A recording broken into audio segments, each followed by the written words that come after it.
Tiwokunda Imana muri silence kuva muri murere ubutumwa bwa mbere buje ngo uyikunde kugeza none ngo woba muri silence ntibishoboka. Urukundo rugaragarira mu ibikorwa.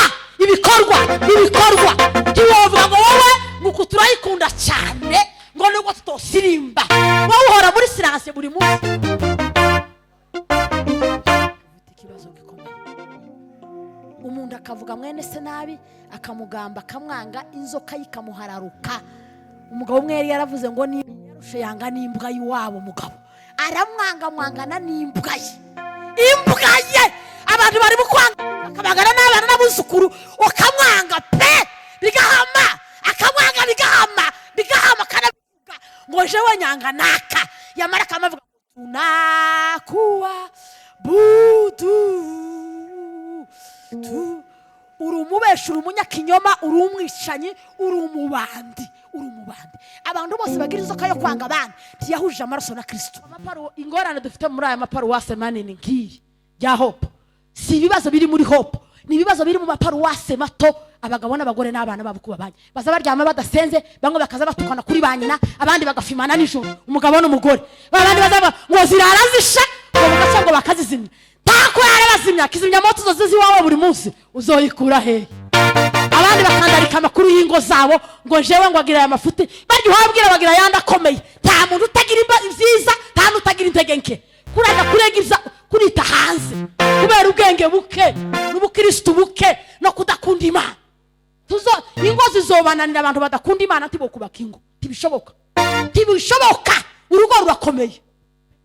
Muzamubwira ngo ni ikintu cyoroshe rurakomeye. Haleluya. Haleluya. Haleluya. Turashima Imana duhaye umwanya mwiza. Imana ya Israeli habwa icyubahiro. Imana yaraturinze mu bibazo muri corona kuba tugejeje uyu munsi. Imana ya Israeli habwa icyubahiro. Turashimira ubuyobozi bw'itorero bwadutekereje buradutumira. Duciye bugufi ku bwanyu. Imana ya Israeli baheze umugisha kutuzirikana muri iki gihe. Imana y'umujiri habwa icyubahiro. Tudatinze kuko gucungura umwanya naje ndabararika mu ijambo ry'Imana tugiye kuganira uyu munsi. Imana yadushize ku mutima. Haleluya. Duheze datubwiza. Haleluya. Haleluya. Gusirimba ni impamvu zo mu mutima. Gusirimba buke cyangwa gasirimba cyane, ariko kuzamurira icubahiro ntawo binanirwa. Ndagira ngo tuzamurire Imana kuko hari impamvu zikomeye. Asifiwe Bwana wa majeshi. Reka dusome ijambo ry'Imana. Turasoma mu rwandiko Pawulo yandikiye Abakorinto ba mbere igice cya 7 igice cya 8 umurongo wa 3. Abakorinto ba mbere igice cya 8 umurongo wa 3 haravuga ngo ariko ukunda Imana niwe umenywa nayo. Amen. Turangirize hano rwandiko rwa Yohana wa mbere igice cya 2 umurongo wa 15. Yohana wa mbere igice cya 2 umurongo wa 15 haravuga ngo ntimugakunde iby'isi cyangwa ibiri mu isi. Umuntu nakunda iby'isi gukunda Data wa twese ndi kuba kuri muri we. Kuko ikiri mu isi cyose ari irari ry'umubiri, irari ry'amaso cyangwa kwibona ku by'ubugingo bidaturuka kuri Data wa twese, ahubwo bituruka mu isi. Kandi isi irashirana no kwifuza kwayo, ariko ukora iby'Imana ishaka azahoraho iteka ryose. Amen. Turashimira Imana duhaye umwanya mwiza. Satani azaduhuza cyane kugira ngo twumve ijambo ry'Imana. Satani yo tureka tukaririmba ikatureka tugakora ibintu byinshi, ariko Satani azakubita tageti kugira ngo gufate ntiwumve ijambo ry'Imana. Kuko mu kumva ijambo ry'Imana harimo gufata imyanzuro no guhinduka ubuzima bwawe bwose bwaheze mu ruzerero rwo mu butayu, Imana ikabuhindura. Ariko turanezerewe. Basifiwe. Ndanezerewe cyane muri uyu mukunga. tekereza ibintu bikomeye Imana yankoreye. Hari ibintu Satani aza turiganya akatubwira ngo wewe hari impamvu yotuma udashima, hari ibyo utabonye, ariko hari ibyo Imana yakoze. Praise that together.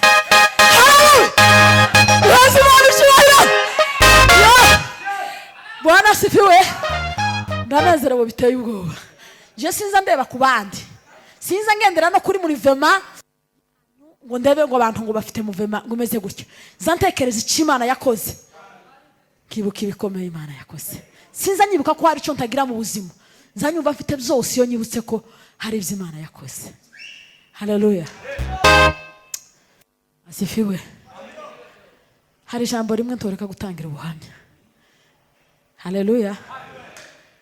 Kuri Ebenezeri ya mbere ngira ngo hari 98 nibwo nyari maze imyaka 2 Imana impagurukije mu muhamagaro. Niwo mwaka Imana yari yambwiye ibintu bikomeye. Bwana sifiwe. Sinyibuka nimba 98 99 gutyo 98 nibwo Ebenezeri ya mbere yabaye. Hari umuhungu w'umufamiliya yavuye mu Rurambaza mu Minembwe, yari yamenye ko nyagiye ku ishuri rya Bibiliya. Icyo kintu ngitekereje ubu nyine dusirimba, amenya ko nyagiye ku ishuri rya Bibiliya. Aravuga ngo jewe Ebenezeri cyane baba muri Ebenezeri ngirangire ataha iwacu mu rugo nkuje kudusura nk'umuvandimwe. Bagiye gutaha arankuru arambwira ngo jewe Ebenezeri cyane nyamenye ko wadanganyitse uja witaba umuhamagaro wagiye kuri Bibiliya, uri umwana w'umukobwa uri imfura kwaso. None nje kukubwira ko uzopfa usabiriza iteka ryose. Nubu nyine ari Bujumbura tarapfara cyahari, ngo uzopfa usabiriza kubera kutayicerekeje cy'Imana. Ariko ntekereje ibintu Imana yakoze, ariko Imana yadukuye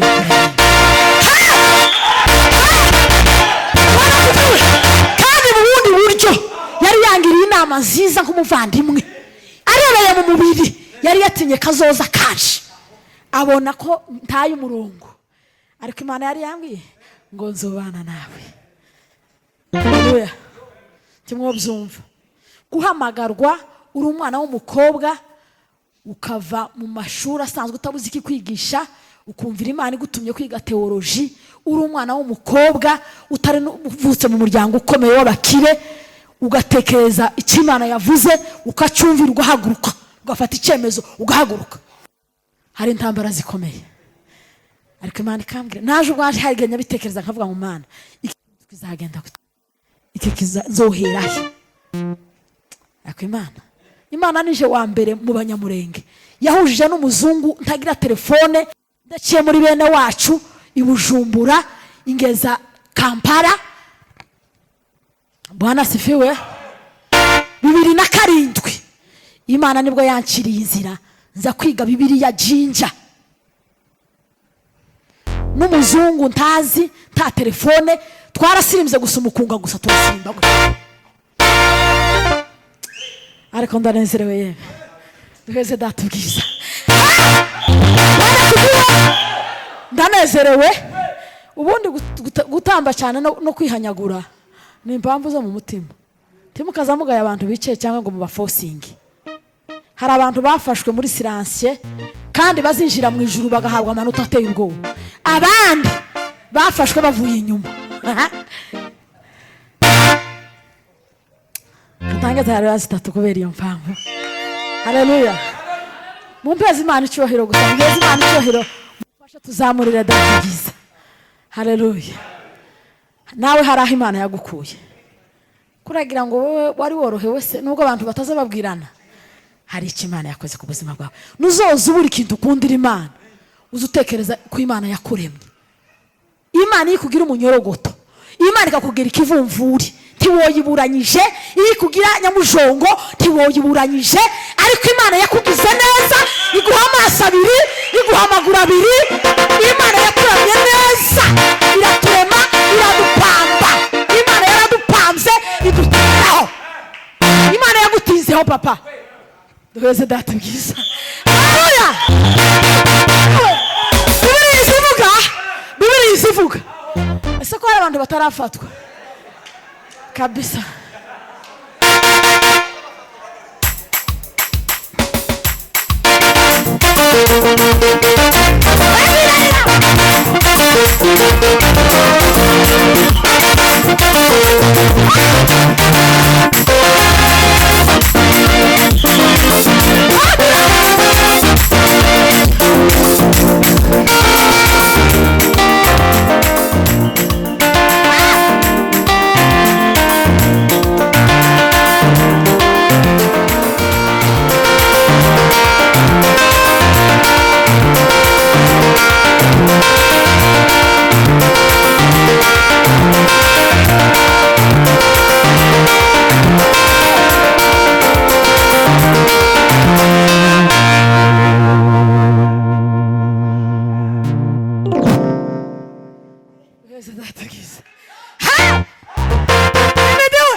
gukunda Imana muri iki gihe.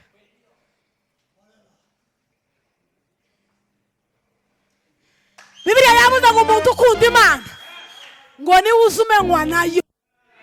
Umuntu ukunda Imana niwe Imana izi.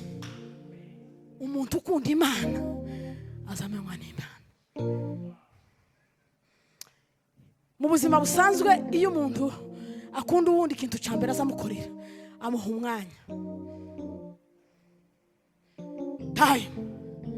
Abongereza baravuze ngo ni faranga. Nubona umuntu aguhaye umwanya uzumenya ko ari inshuti yawe. Akagutekereza akaja kugusura akaguha umwanya mukaganira. Icyambere imitima ikunda Imana baza baheza Imana umwanya.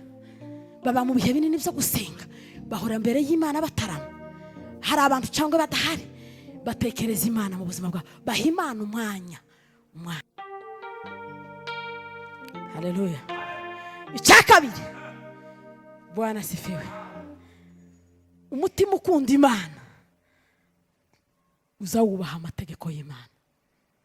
Uzawubaha Imana ukayitinya ukayikunda, wubaha amategeko yayo. Imana yabwiye Yoshua, Bibiliya ivuga ngo Mose ni wakuye Abisirayeli muri Egiputa, arabazana ngo agere ku musozi Pisiga mu butayu kubera impamvu z'Imana nawe. Imana ngo yimura Mose. Bibiliya ivuga ngo nta muntu waje kubika intumbi ya Mose ngo avuge ko Mose yapfuye. Imana yonyine ngo irongera kandi ngo iza kubika Mose imubikira Yoshua kuko ngo bahoraga bagendana. Haleluya. Imana ibwira Yoshua ngo umugaragu wanje Mose yapfuye, none ni wowe mbonye ushobora kwinjiza Abisirayeli muri Kanani. Mose yabakuye muri Egiputa, Yoshua abinjiza muri Kanani. Urugendo rwo kuva ku musozi Pisiga aho yaraguye ubutayu bari urugendo rurerure cyane, ngo bakurikije amateka n'imbaraga n'icubahiro Mose yari afite mu Bisirayeli ibintu bitangaza Imana yamukoresheje, ngo yo kujika intege abwira Imana ngo ese nzabishobora gute kuyobora buno bwoko? Nzabishobora gute? Imana iramubwira ngo kugira ngo uzoshobora kuyobora buno bwoko kandi Imana zo gukoresha ibikomeye, nzemera kugendana nawe, ngo amategeko yanje uzuyatekereza ku manywa na nijoro. Uzuyatekereza ku manywa na nijoro, ngo ntukayasi iburyo cyangwa ibumoso, ngo bikora gutyo ngo nta muntu n'umwe mu buzima uzaguhagarara imbere. Aho uzakandagira hose nzahaguheza. Niko byagenze. Nukenera gukomera, nukenera kumenywa n'Imana, uzawubaha amategeko y'Imana. Buri gihugu cyose kigira amategeko yacu uko ibihugu bihanye imipaka. Buri gihugu kigira amategeko akigenga. Imana nayo ntukazugira ngo ufa kwicara gusa utubaha amategeko yayo ngo uvuge ngo nta kibazo ngo ko turage. Sabwo ari mu kavuyo, nukubaha amategeko y'Imana. Haleluya. Kubaha amategeko y'Imana.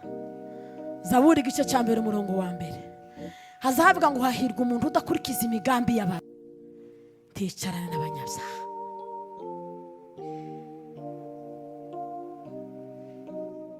Ntiyicarane n'abakobanyi, ntagendane n'abanyabyaha. Ngo ahubwo amategeko y'Imana ngo abe yazayibwira ku manywa na nijoro, ngo wazahwana n'igiti cyatewe hafi y'umugezi ngo gihora cyera imbuto igihe cyose, ntikigira iki, ntikigira ivura, kizacera imbuto igihe cyose. Duheze Imana ubwiza. Haleluya. Amategeko y'Imana urayubaha? Hari abantu baviyora amategeko y'Imana. Isezerano rya kera ryayobowe n'amategeko 613. Isezerano risha tuyobowe n'amategeko 2 gusa. Abigishwa ba Yesu babwira Yesu ngo igihe cyose twagendaniye, none ukabugiye kudusiga, tubwira amategeko yoroheje ayo dushobora gukurikiza. Yesu ababwira 2, amategeko 613. Yesu mu isezerano risha ayakubira mu mategeko 2 kugira ngo dupumuzike, tworoherwe. Abisiraheli bari barakurungiye ngo biremera n'ayandi, bateranya na Mose, ngo ariko ntiyatuma bumva Imana, ntiyanabegereza Imana. Abigishwa baramubaza ngo tubwira amategeko magufi aya kuba gusa muri 2. Uku nimba tunaniwe n'amategeko na 2 gusa turaniye. Icyambere, Bwana sifiwe, ngo ukundishe Imana umutima wawe wose n'ubwenge bwawe bwose n'imbaraga zawe zose, ubikundisha Imana. Irya kabiri aramubwira ngo ukunde mugenzi wawe nkuko ugira gute, nkuko wikunda. Nayo mategeko 2 gusa. Abantu muri iki gihe bahararutse abandi, bahararutse Imana ngo bamavuga ngo nta kibazo, bahararuka n'abandi. Iyo umuntu yanze Imana neza ikimenyetso n'ikimenyimenye aza yanga n'abantu. Bibiliya ivuga, Yohana yaranditse aravuga ngo ntiwavuga ngo ukunda Imana utarabona, wanga mwene so, uri umubeshi, uri umunyakinyoma, uri n'umwicanyi. Kundisha Imana ubwenge bwawe bwose, imbaraga zawe zose n'ubugingo bwawe bwose. Numara rya kabiri, ukunde mugenzi wawe nkuko wikunda. Gukunda mugenzi wawe nkuko wikunda nuko utatekerereza mugenzi wawe nabi, nuko utagira umugambi mibi kuri mugenzi wawe. Duheze Imana ubwiza. Bwana sifiwe. Gukundisha Imana umutima wawe, abakunda Imana n'ibimana izi nibo baza bagaragara mu maso y'Imana, ngo bahora bagaragara mu maso y'Imana Isiyoni. Niyo ngo banyura mu gikombe cyitwa baka mu bibazo, niyo bari mu ntambara, ngo bagaragara mu maso y'Imana Isiyoni. Haleluya. Umuntu yanga uwo baturanye muri prote, Imana izotubaza uko twabanye n'abandi.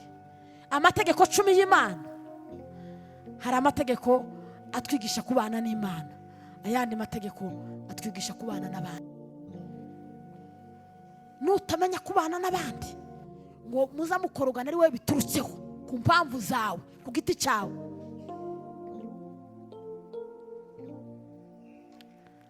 ufite ikibazo gikomeye. Umuntu akavuga mwene se nabi, akamugamba, akamwanga, inzoka yikamuhararuka. Umugabo umwe yari yaravuze ngo ni yarushe yanga n'imbwa y'iwabo. Mugabo aramwanga n'imbwa ye, imbwa ye. Abantu bari bukwanga akabagara n'abana n'abuzukuru, ukamwanga pe bigahama, akamwanga bigahama kanavuga ngo jewe nyanga naka, yamara kamavuga tunakuwa budu tu. Uri umubesha, uri umunyakinyoma, uri umwicanyi, uri umubandi. Abantu bose bagira inzoka yo kwanga abandi ntiyahuje amaraso na Kristo.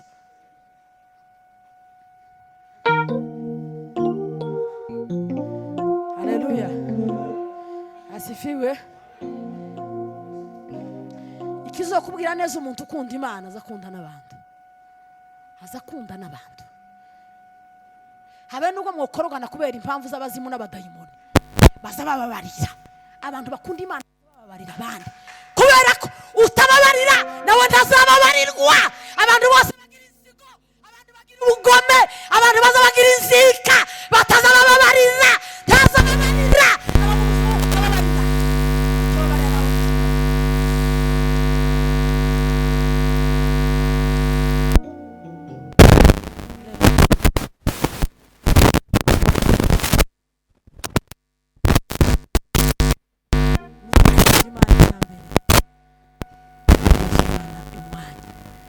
Kabiri yo twubaha amategeko.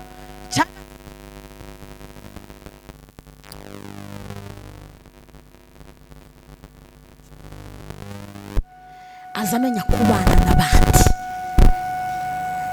Bibiliya ivuga ngo mubwire umwete ngo n'uwo kwezi kuko uteshejwe atazabona umwami Imana.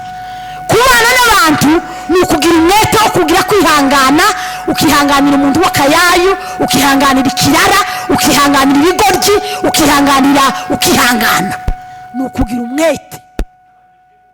N'abanebwe barya banebwewe kera babanebwere, uzugira umwete ubashe kubihanganira.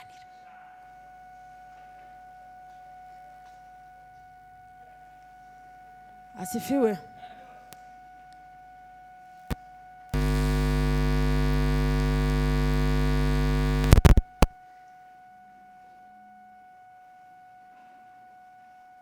Abantu bakunze Imana mu isezerano rya kera, bakunda Imana bageraho batangutse, bakunda Imana baritanga ubwabo. Bibiliya ivuga ngo Yobu ngo akunda Imana, ari umukire, ari umutunzi, ari umunyacyubahiro. Bukeye Imana iramuhaya, imuratira Satani. Buriya Satani hari amajari bamwe Imana yoduteza kugira ngo ipime kwizera kwacu. Amajari yose ntava kuri Satani, ibigeragezo byose ntibiva kuri Satani. Ibigeragezo byinshi bimwe biva ku Mana kugira ngo Imana irebe ko tuyikunda. Ibigeragezo byose ducamo Imana ntibiva kuri Satani. Yobu yagize intambara zikomeye ziva ku Mana.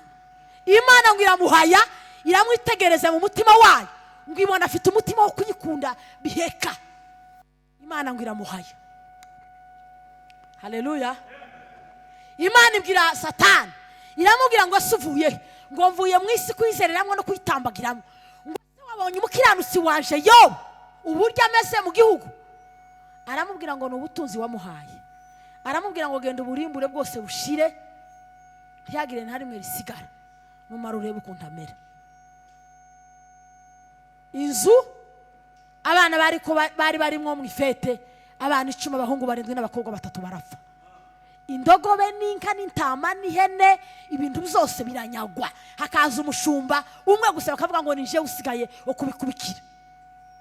Amaze ngo aramya Imana, yamaramya Imana. Hari abantu baza baranya Imana mu byiza gusa. Umutima ukunda Imana uzuyikunda n'igihe turi mu kaga, n'igihe turi mu bibazo. Asifiwe.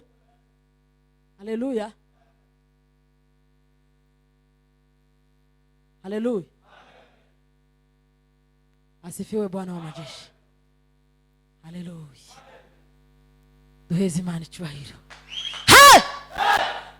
Wabonye umukiranutsi wanje Yobu, nibiriya bintu wamuhaye Satani ngo aziraramwo birashira, ngo bimara gushira. Aravuga ngo Bwana ametoa tena ametoa, jina la Baba libarikiwe. Imana ngo izitangazwa n'abakristo bageze mu rugero rwo kuvuga Imana no kuyikunda mu bibazo. Hari abantu bakunda Imana mu byiza, ariko mu bibazo bakayihakana. Imana ngo ntizitangazwa n'ibihe bibi tunyuramo, ngo Imana izirebe uko tubyifatamo. Yobu ngo ashima Imana. Satani aje kandi imbere y'Imana. Imana iramubwira ngo se wamubonye? Aramubwira ngo n'umubiri mwiza wamuhaye, ngo n'ubundi umuntu azatanga ibyo atunze kugira ngo acungure umubiri we.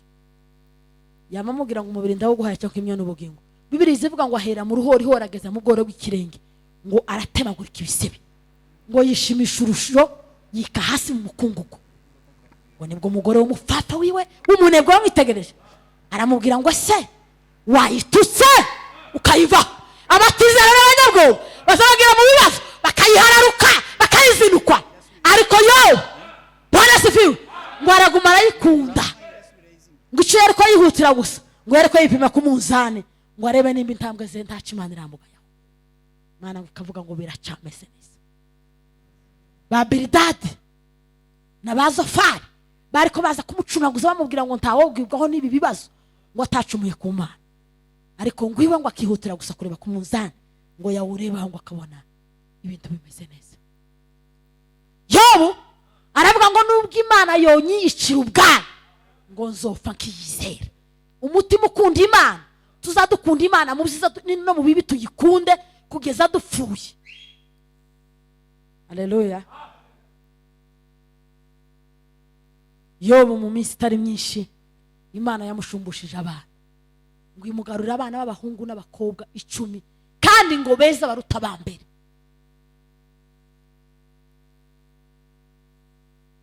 ukunda Imana niwe umenywa n'Imana.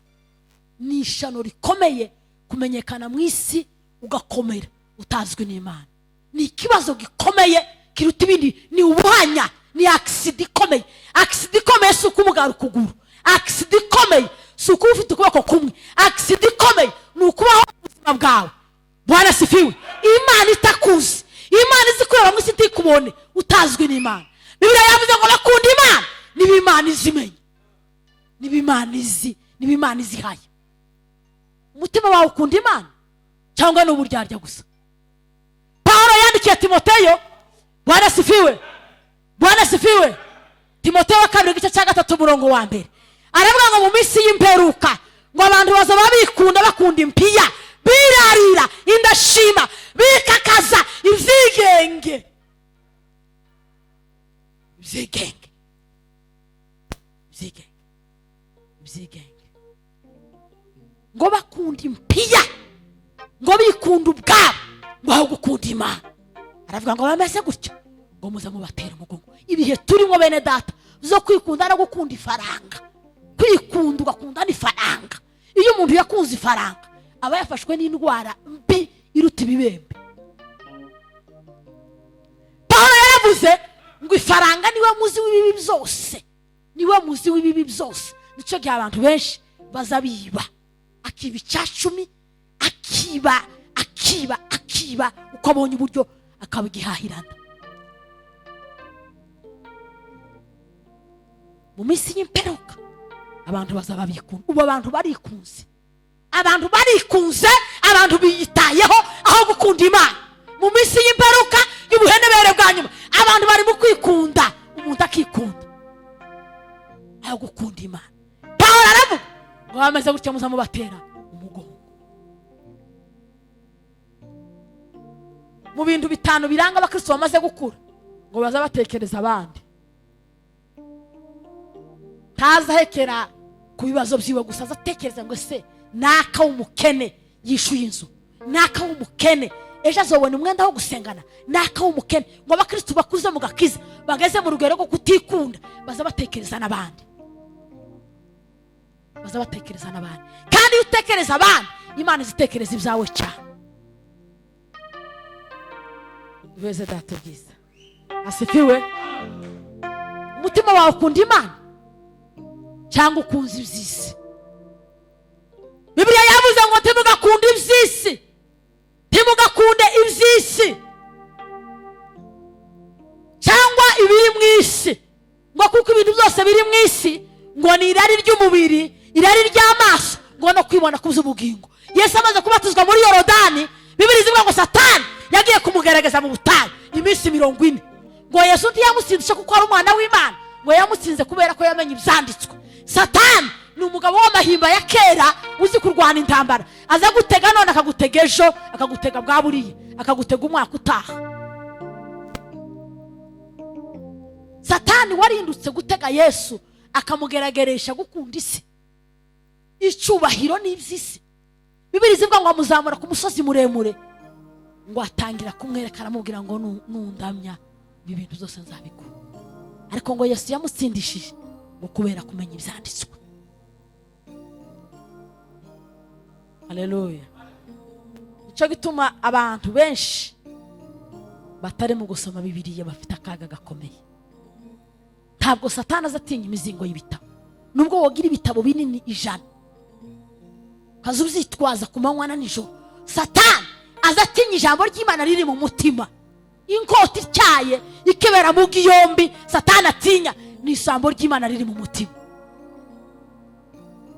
Umutima ukunda Imana uwise ijambo ryayo, kandi niba ubise ijambo ry'Imana mu mutima wawe, Dawudi yaravuze ngo nabise ijambo ryawe Mana mu mutima kugira ngo ntazagucumura. Abandi bapakiye mu iby'isi bagira stock imitima yabo biba gukunda iby'isi. Bibiliya yavuze ngo gukunda Data wa twese ndi kuba kuri mu rwo, nukunda iby'isi gukunda Imana ndi kuba kuri muri wewe. Haleluya. Hari abantu benshi kubera kutabimenya bagira ibigirwamana baramya batazi. Iyo ukunda ifaranga kuruta Imana, ugakunda umwana wawe kuruta Imana, ugakunda umugore wawe kuruta Imana, ugakunda umugabo wawe kuruta Imana, ugakunda imodoka yawe kuruta Imana, ugakunda inzu yawe kuruta Imana, kijya kintu ni kigirwamana. Imana izikunda ngo ibi ya mbere, ibindi byose ni bya kabiri. Dukunda Imana mu biziza, dukunda Imana mu bihe bikomeye, dukunda Imana mu bihe tunyuramo, dukunda Imana.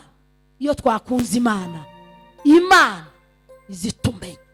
Aho kumenywa n'abakomeye b'isi, uzifuze kumenywa n'Imana. Kandi kugira ngo Imana ikumenye, nuko ubasha kuyikunda. Kuyikunda. Haleluya. Mwari muzi ko no kuririmba cyane ari gukunda Imana. Abantu basobanukiwe kuramya no guhimbaza izuya bikava, badafite izindi ntege nkeza mu mutima. Mwari muzi ko ari gukunda Imana. Gutanga ituro ryiza imbere y'Imana ni ugukunda Imana. Bibiliya ivuga ngo Abraham ngo akunda Imana, Bwana asifiwe, ngo akunda Imana, ngo agaye ibigirwamana byatera muri Uriya Bakarudaya. Bibiliya ivuga ngo nta muntu wigeze ubwiriza Abraham ngo yitegereje izuba ricomotse ngo yamavuga ngo hariho Imana bitari ibigirwamana bya data. Utera yari yaramugize umuntu wo kugurisha, n'igihe adahari bakazagurisha ibigirwamana agashingizanya bakagura. Ngo imvura yagwa akabyanura, izuba ryava akabyanika. Abraham mu mutima we aravuga ngo hariho Imana yaremye ijuru. Mu gitondo izuba ricomotse aravuga ngo hariho Imana, ntabwo ari ibigirwamana nzanyanura nkanika. Abraham ngo akunda Imana atarayibona. Tawabwirije Abraham, Imana izimurikira imitima y'abayikunda iyo babitekereje mu mutima wabo. Haleluya. Imana ngira mumurikira mubwira ngo Abraham, igice cya 12 umurongo wa mbere mu Itangiriro, yamubwira ngo Abraham, va mu gihugu cy'Abakarudaya uje mu gihugu uzakwereka. Abraham ngo kubera gukunda Imana, Bibiliya ivuga ngo agenda atazi yahayaja. Rimwe na rimwe ubuzima bwa Gikristo tugenda mu by'Imana dusa n'abadahe bagaragara n'ibitagaragara. Ntabwo ari inzira y'umuhanda. Inzira yo kwizera ni inzira itagaragara, ni inzira yo kwizera. Abraham ngo kubera gukunda Imana, Bwana asifiwe, ngo agenda atazi yahayaje. Ngo hagurukana na Tera, asiga Tera, asiga bene wabo, asiga igihugu, wari kwajana n'umuhungu wabo Rutu. Ngo bagere i Harani, ngo Imana ibone yateye ambutiyaje mu muhamagaro wa Abraham, ngo yoteze intambara hagati y'abashumba babo bombi barakorogana. Ngo Abraham aramubwira ngo hitango ahuja, ngo yitegereza mu mubiri muri kimwiri, ngo abone imirambi y'Isodoma n'Igomora.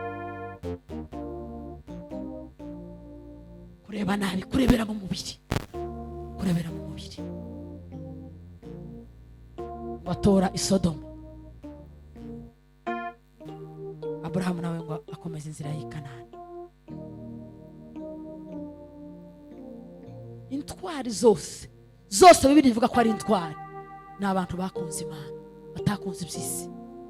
Igitabo cy'umugenzi kiza kivuga ngo umukristo na mwizerwa ngo bageze mu isoko y'imburamumaro, ngo kubera urukundo bari bakunze Imana yabo, ngo babateze ibintu byiza muri iyo soko y'imburamumaro batekereza ko ari byiza. Ngo ariko umukristo na mwizerwa ngo bari barakunze Imana, ngo batumbira umurwa Imana yubatse ikawurema, ngo barabikandagira barabihota ntibabyitaho. Ngo abanyesoko ngo babitegereze, ngo bamabwa ngo habe n'amaso yabo ngo ntameze nka yacu.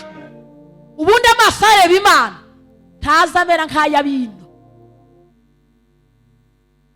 Amaso yakunze Imana akayitumbira, azaba amaso meza yoroshe adaparagurika.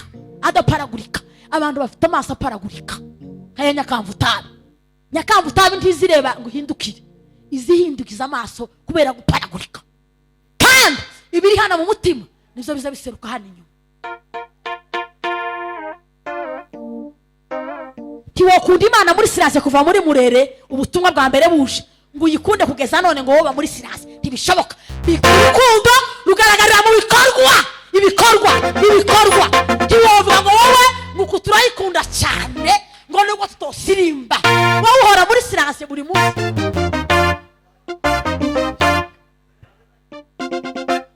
Urukundo rugaragarira mu bikorwa. Urukundo si amagambo n'ibikorwa. Habe n'abantu bazakubwira ngo baragukunda, tukabyemere, uzupfa gushiraho gutya gusa. Urukundo ni ibikorwa. Duheze Imana icyubahiro. Bwana sifiwe. Urukundo n'ubikorwa habe n'Imana. Igikorwa yakoze gikomeye cyatwemeje ko dukunda nuko duha Yesu. Nta magambo twakurikiye ngo tuvuge ngo Imana iradukunda itaratanze Yesu. Kandi iryo jambo niryo rikuru muri Bibiliya 3:16 muri Yohana. Abafilosofi babiri babigiyeho impaka. Bwana sifiwe. Abafilosofi babiri babigiyeho impaka. Calvin na Arminius. Calvin aravuga ngo nimushake mwiyoroshe mugende mu ijwi gihuta cyangwa gitonda hari abagenewe ijuru. Arminius aramubwira ngo sibyo pe. Ngo iyo bija kuba gutyo ngo iriya verse tibaranditse kuko Imana yakunze abari mu isi cyane zatumye itanga umwana wayo bakeneye kugira ngo yize wose atarimuka ahubwo ahabwe ubugingo uhoraho. Umwizera sa condition ntabwo ari butunzi ntabwo ari uburanga, uwizera gusa ahabwe ubugingo.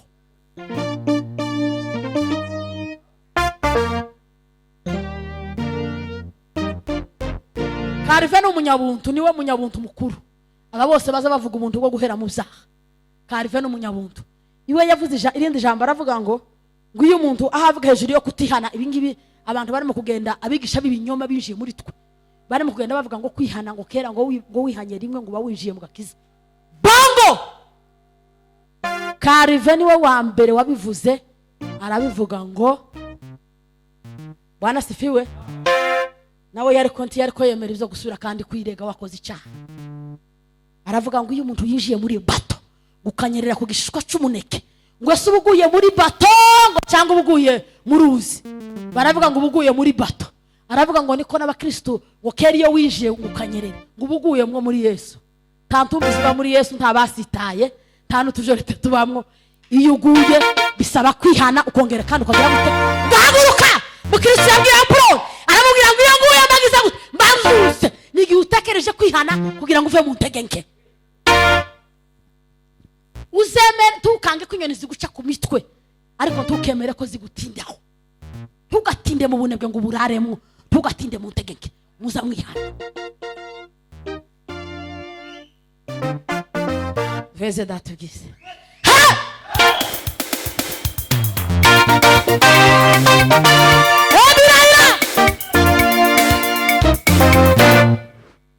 ibintu bitatu bikomeye Imana izatubaza. Imana izotubaza agaciro twahaye amaraso ya Yesu yamenetse. Tukazugira ngo uzigira ukumeze ngo bihekeraho. Imana izokubaza upende usipopenda uzotanga raporo y'ukuntu wagumye mu byaha. Amaraso ya Yesu yaramenetse ku musaraba izuba rihaye riva bakamukorera umusaraba umuremerereye bamukubita umusumari mu kiganza bakubita mu mbavu bakubita barakubita. Yesu ngo aramwitangira aritanga baramujanjagura arapfa. Abantu bose babireba gutya. Imana izokubaza. Imana yagiye Bwana sifiwe. Yesu yagiye ameze nk'umwana w'intama ngo azogaruka ameze nk'intare irakaye. Yesu azogaruka ameze azoba arakariye bana abantu batizeye amaraso ya Yesu Kristo ngo bihane.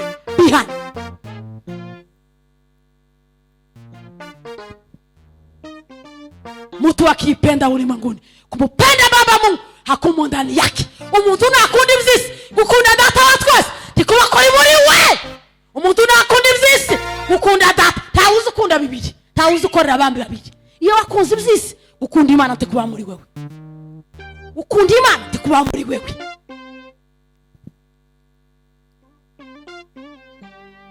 Iyo umuntu yavuye ku Mana azahararukana n'umugabo n'umugore barashakanye.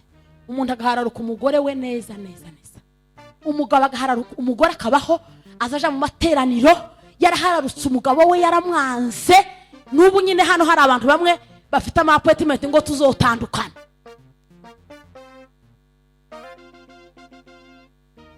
Yamara kanywa meza yaranze umugabo mu mutima.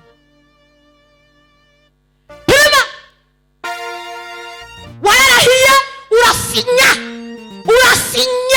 Bamwe bari mu kuvuga marumburumbu ngo zihangana cyane ngo zomutetesha. Yamara hari uwagasarani batandukanye ku mezi 3. Aha gasarani handi yahakugi wacu amezi 3 kera byari zasambutse. Urugo rurakomeye mwo gashwamo kwera.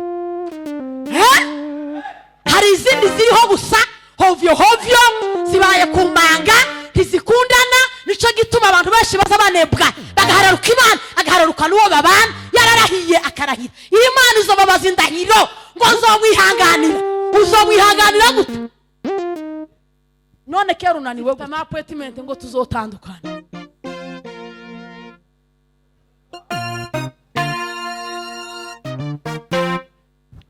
Bwana sifiwe. Kandi aho Satani yabatereye azananirwa gukunda iyo yashatswe akaza guma gakunda gusa iyo yavuye. Kotemeka se atari Pasaka yose y'iminsi 3. Kotemeka atari Pasaka y'iminsi 3.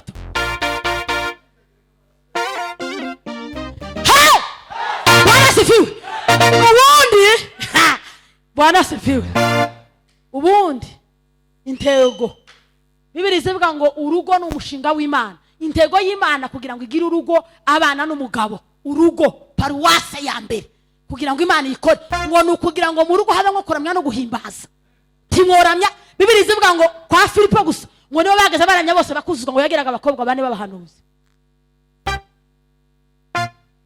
Uko amaparu ingorane dufite muri aya maparuwase manini ngiyi ya Hope si ibibazo biri muri Hope, ni ibibazo biri mu maparuwase mato. Abagabo n'abagore n'abana babo kubabanye baza baryama badasenze, bamwe bakaza batukana kuri banyina, abandi bagafimana nijoro umugabo n'umugore. Babandi bazaba ngo zirara zisha ngo mugaca ngo bakazizimya.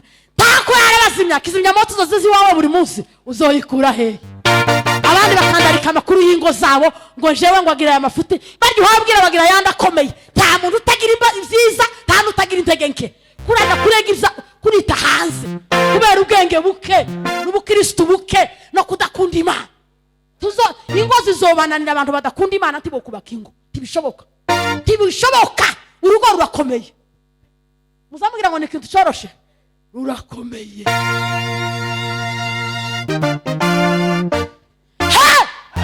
Asifiwe. Timugatangazwa n'ama divorce. Muzamutangazwa n'abantu basazanye. Abantu basazanye batarasenya ingo ari bazaba batangaza. Kuko ibintu bisenya urugo ngo dakantu gatoya. Imboga zitarimo umunyu na korogate ibintu bigasara. Korogate tibabyumva ngo watetse isaha zigiye umuriro ukaka. Bwana sifiwe. Tiwoshobora urugo udakunda Imana ndakurahiriye. Tiwomenya kubana n'abo n'inshuti. Abantu benshi bagiraga inshuti barashwanye inshuti. Inshuti zose zakuvuyeho, inshuti zose.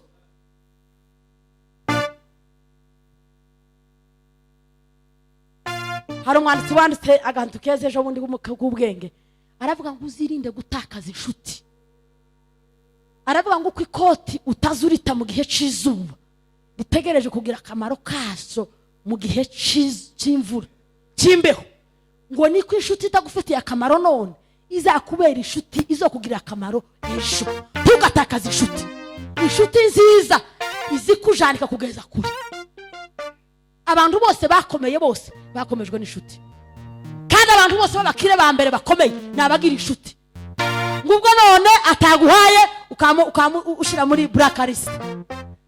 Tumuvugishe. Uyu munsi ni umukene, komeza ubushuti. Ububike ku mutima. Imana tizihuza umuntu gusa uwahovye hovye.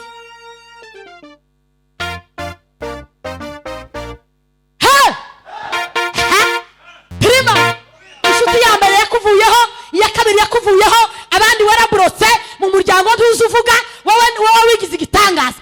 Nta muntu umuzi ukomera adakomejwe n'abandi. Niba ukeneye kugera kure nukunda abandi, ariko ibyo byose bibanziriza mu gukunda Imana. Iyo umuntu akuzi Imana biroroshe gukunda abantu no kubana n'abandi. Biroroshe cyane. Ariko biragoye cyane kubana n'inshuti waratworoganya n'Imana. Biragoye cyane. Niba ukeneye gukomera kunda Imana. Imana nikumenya izokumenyekanisha. Haleluya. Imana nikumenya izogukomeza. Imana izogukomeza. Bibiri zivuga ngo yasanze twigaragura ngo twambaye ngo tudafite nitwambara tujya twimpinja ngo ndana ukubusharira wari ufite. Ariko ngo Imana ikubonye iravuga ngo baho. Wamara gukura no gukanura amaso ukama wigira igitangaza ngo Imana se ngo ukunguku ngo nuko. Mukunda Imana mu izina rya Yesu. Mukunda Imana muri iki gihe. Uzukinisha ibindi tugakinisha Imana. Abantu benshi basenyuye ubumwe bwabo, basenyeye imibanire yabo n'Imana. Biragoye niba warasenyuye ubumwe bwawe n'Imana kugira ngo ubashe kugira ngo ubone abandi bantu muhuza. Tibyoroshe. Haleluya. Kandi umuntu wakomeje ubusabane bwiwe n'Imana biroroshe kubona inshuti. Biroroshe kubona inshuti. Bwana asifiwe sana. Gukunda Imana ni muri situation zose. Gihe cyiza, gihe kibi. Cyo kiza gitangaza Imana kandi ngo akakubona nk'igihangane. Ngo ni gihe ukunda Imana uri mu bibazo. Warahunze uri impunzi, ufite ibibazo n'ibindi abantu bazi n'ibindi batazi. Ariko ngo ukagaragaza umutima wo gukunda Imana. Abakunda Imana bazabamanywa nayo. Haleluya. Agakiza karatwegeje kuruta igihe twizereye bene data. Tutakaza amahirwe yo kusuzugura agaciro k'imibanire yawe n'Imana. Ugarure imibanire yawe n'Imana.